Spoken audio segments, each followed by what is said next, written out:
How to install Google AI Studio app.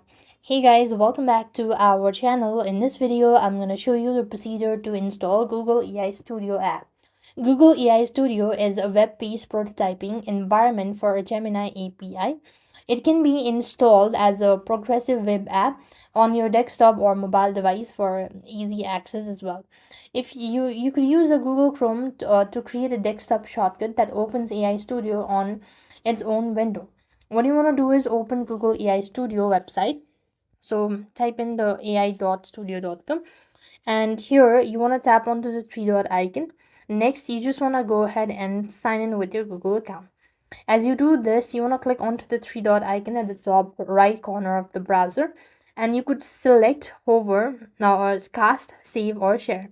You could click onto the options, and you will click on install AI Studio from the side menu. In the pop-up dialog box, you click onto the install button, and the app will now appear on your desktop or on your application list.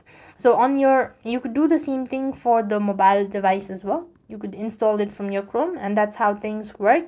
I hope the video was helpful. Make sure to like, share, and subscribe. Thank you for watching. See you in the next video.